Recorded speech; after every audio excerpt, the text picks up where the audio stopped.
So this is a lecture on Paul's letter to the Philippians, and this letter happens to be one of it's a real gem. It's one of my favorites. I suppose that that's a ridiculous thing to say, given that it's in Scripture, but we all have things that we like and that we prefer.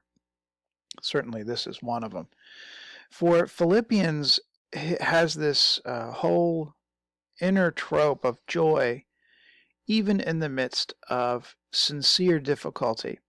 And as you can see, as we'll see together, as you read Philippians, Paul's definitely not in his best place.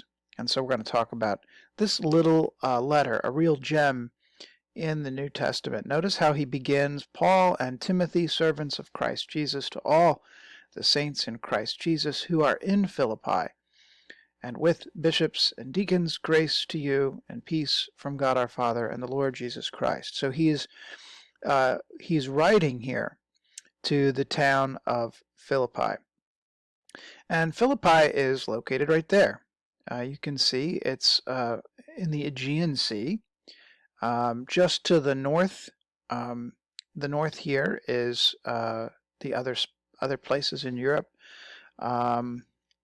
Hungary and Romania, and then to the here's Macedonia proper in the ancient world up to this spot. If you venture up here is the former Yugoslavia.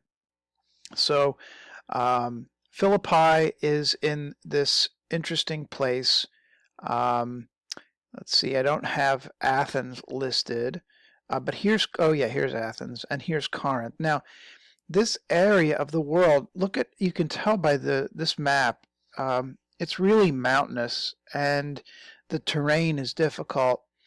But look at all the little ports, the little fingers that stick out. People would use, they would travel by ship, and they could make their way from port to port.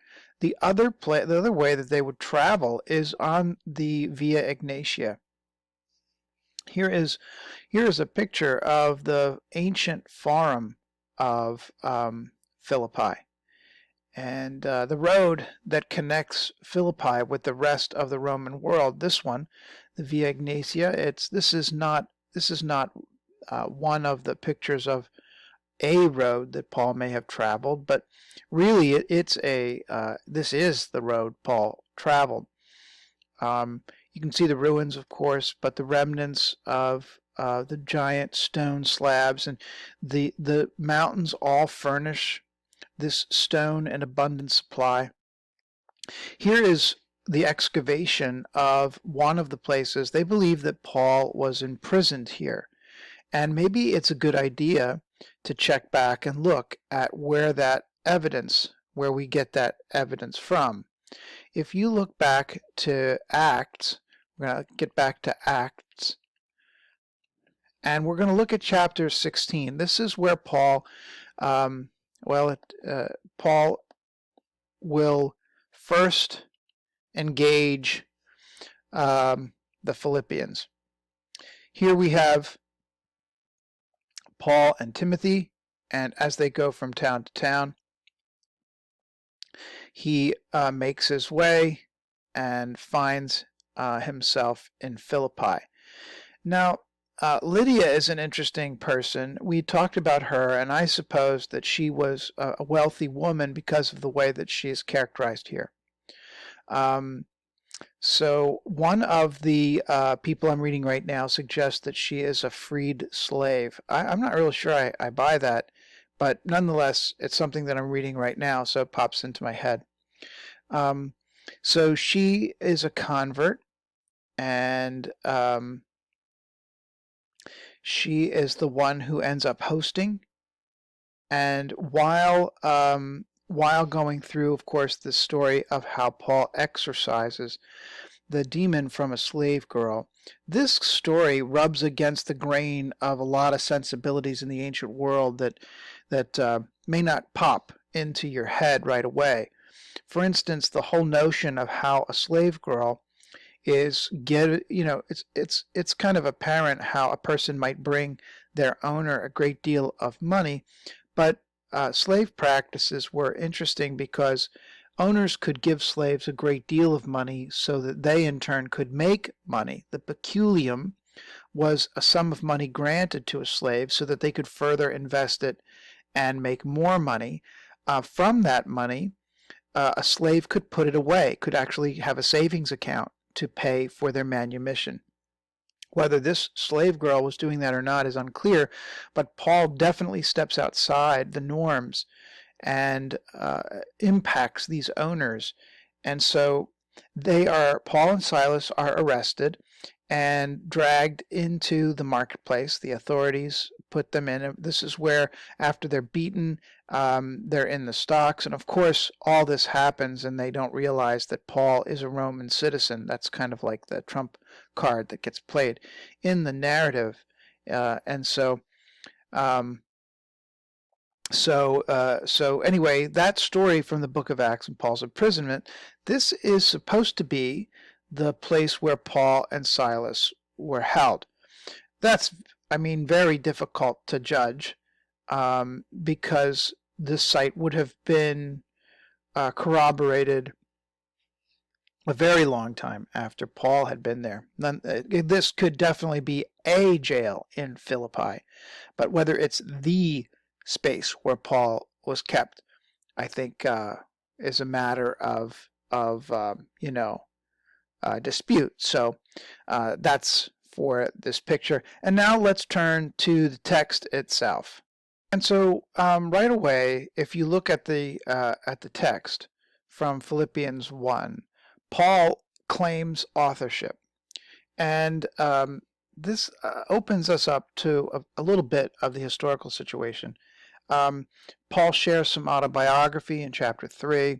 He describes his present situation, which he's in chains, so he's imprisoned in chapter 1, verses 12 and 13.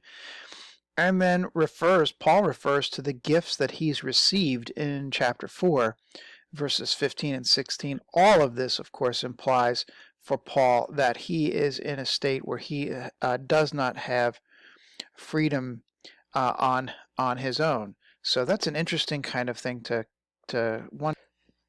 So if these pieces are reliable, which we believe they are, then we can put together a little bit more about Philippi itself. The city, founded in 358 or 357 by Philip the Great, comes under Roman authority in 168. You may remember Corinth doesn't fare so well. In 143, it's completely destroyed, 143 BC, so just another 25 years into the future. So Philippi was never destroyed. It does come under Roman control. It's in the north. It sits on a level place where there are mountains everywhere, but the Romans want this spot to make a road that will go all the way to the east.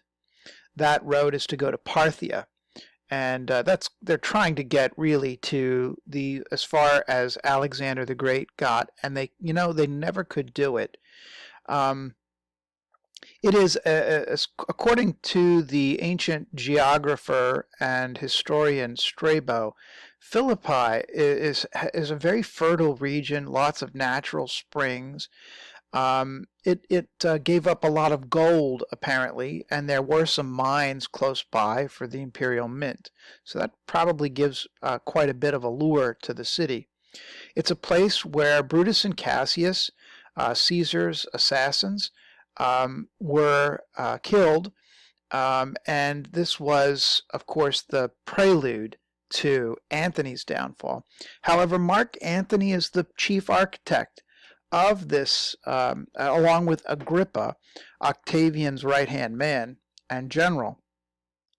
They pursued Brutus and Cassius to Philippi, and this was the spot where that was dealt with. We've just looked, I showed you on the screen, Acts 16, 6 through 40, where Paul has been imprisoned and the earthquake springs him, and he is able to then,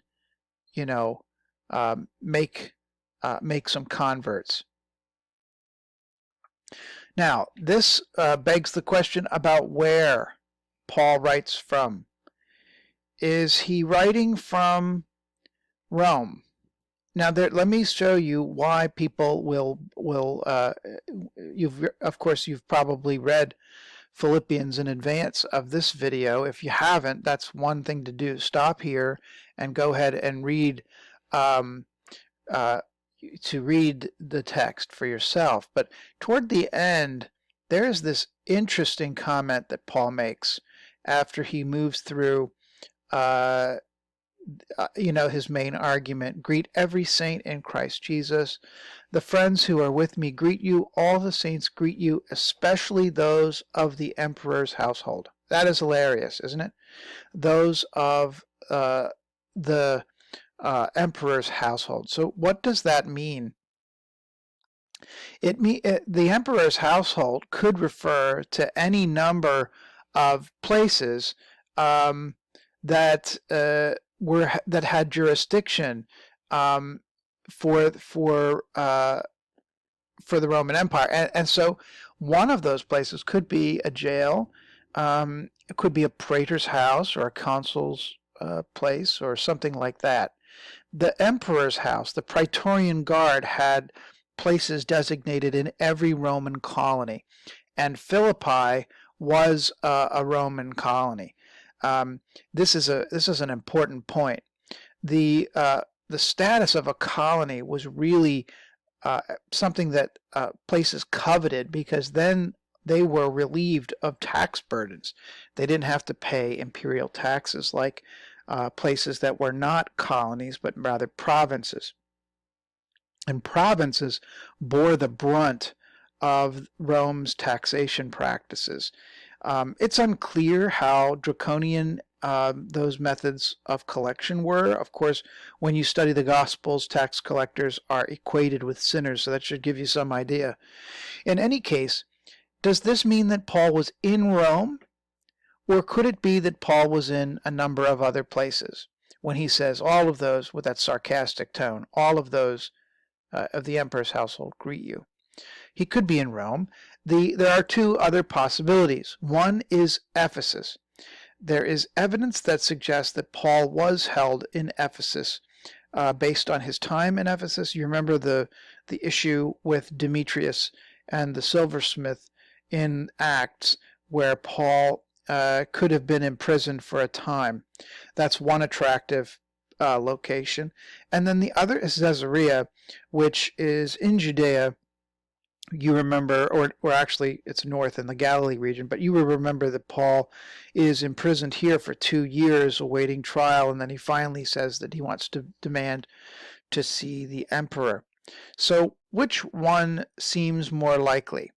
If you look at our map here, Ephesus is going to be in this area right here. This is not the best spot to see, but Ephesus is in this location. And so I'm going to say that for my money, Ephesus is going to be the place where I leave Paul. And there's a very good reason for that. Philippi has to be close enough for somehow, some way, to get Paul a gift. Right above here in verses 15 and 16,